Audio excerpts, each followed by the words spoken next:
आज लोग aluminium can को कबाड़ समझकर फेंक देते हैं, लेकिन यही कैन अगर सही तरीके से रिसाइकल हो जाए तो ये एक बहुत बड़ा बिजनेस अवसर बन सकता है। चलिए इसमें गहराई से उतरते हैं। सोचिए जरा, कहाँ 160 रुपए किलो का कबाड़ और कहाँ सीधा 235 रुपए का तैयार माल।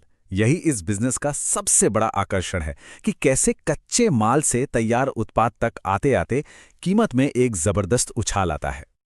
तो सवाल यही है कि आखिर ये होता कैसे है। इस पूरी पड़ताल में हम एक एक करके समझेंगे कि इसकी पूरी प्रक्रिया क्या है, कितनी लागत आती है और आखिर में मुनाफा कितना बचता है। तो किसी भी मैन्युफैक्चरिंग बिजनेस की तरह हर कहानी कच्चे माल से ही शुरू होती है, और यहां हमारी कहानी की बुनियाद हैं फेंके हुए एल्यूमिनियम कैन्स। देखिए, इस प्रक्रिया के लिए खास तौर पर पेय पदार्थों के कैन्स जैसे कोल्ड ड्रिंक, बियर या एनर्जी ड्रिंक वाले कैन इस्तेमाल होते हैं। और अच्छी बात यह है कि अलग अलग रंग के कैन भी चल जाते हैं, और अगर वो थोड़े बहुत गंदे भी हों तो भी कोई दिक्कत नहीं। स्टील की कैप या प्लास्टिक कोटिंग जैसी जो भी अशुद्धियां होती हैं, उन्हें गलाने की प्रक्रिया के दौरान ही मैनेज कर लिया जाता है। अब बात करते हैं लागत की। भारत में 2025 के अनुमान के हिसाब से इन स्क्रैप कैन्स की बाजार दर करीब करीब 150 से 165 रुपए प्रति किलोग्राम चलती है। अपनी पूरी गणना के लिए हम एक औसत रेट यानी 160 रुपए मानकर चलेंगे। ठीक है, तो कच्चा माल आ गया। अब चलिए फैक्ट्री के अंदर चलते हैं और देखते हैं कि एक कैन से इनगॉट बनने का यह सफर असल में होता कैसे। ये पूरा काम ना 5 मुख्य चरणों में होता है। सबसे पहले छटाई और सफाई, फिर उसे छोटे टुकड़ों में काटना या कुचलना, जिसके बाद उसे भट्टी में गलाया जाता है। वहां से ड्रॉस यानी गंदगी हटाने के बाद आखिर में उसे सांचों में ढालकर इंगॉट तैयार कर लिए जाते हैं। यहां एक शब्द समझना बहुत जरूरी है, ड्रॉस। ये है क्या चीज?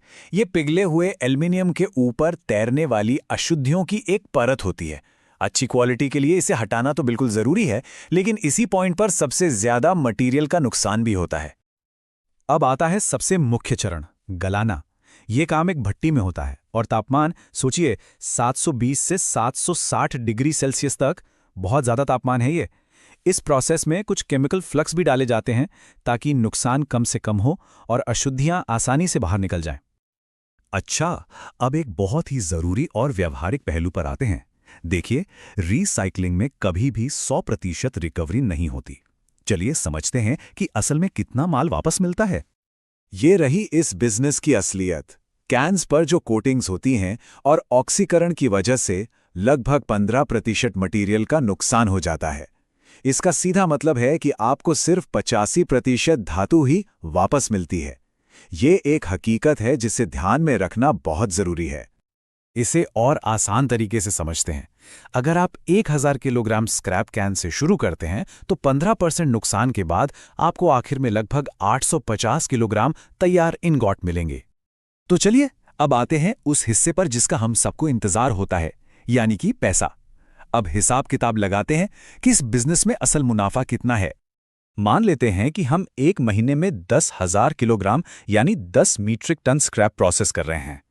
तो 160 रुपए प्रति किलो के हिसाब से कच्चे माल की कुल लागत हुई 16 लाख रुपए। अब 15% नुकसान के बाद हमारे पास 8,500 किलोग्राम तैयार इंगॉट हैं।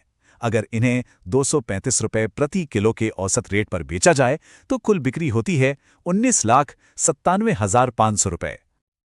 लेकिन रुकिए, अभी हमें इसमें से बाकी के खर्चे भी तो निकालने हैं, जैसे कि ईंधन या बिजली, केमिकल फ्लक्स, मजदूरों का वेतन, मशीन का रखरखाव और दूसरे छोटे मोटे खर्चे। ये सब मिलाकर महीने में लगभग 1,90,000 रुपए और मान लीजिए। तो अब कुल बिक्री में से कच्चे माल की लागत और महीने के सारे खर्चे निकालने के बाद 10 मीट्रिक टन के स्केल पर जो नेट प्रॉफिट बचता है वो है लगभग 2 लाख रुपया महीना। हाँ, एक बात जरूर ध्यान में रखनी है, ये मुनाफा इस बात पर निर्भर करेगा कि आप कहाँ काम कर रहे हैं, वहाँ ईंधन के रेट क्या हैं और आपने जो स्क्रैप खरीदा है उसकी क्वालिटी कैसी है। मुनाफा तो समझ आ गया, पर अब सवाल ये है कि इस बिजनेस को शुरू करने में शुरुआती निवेश कितना लगेगा और सबसे जरूरी, तैयार माल को बेचना कहाँ है।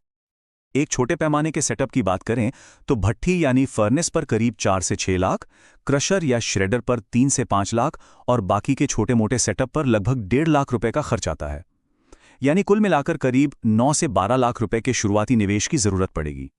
तैयार इनगॉट्स के लिए ग्राहक ढूंढना ज्यादा मुश्किल नहीं है। आपके आसपास की डाई कास्टिंग फैक्ट्रियां, एल्यूमीनियम के बर्तन बनाने वाले और बड़े स्क्रैप व्यापारी आपके पक्के खरीदार हो सकते हैं।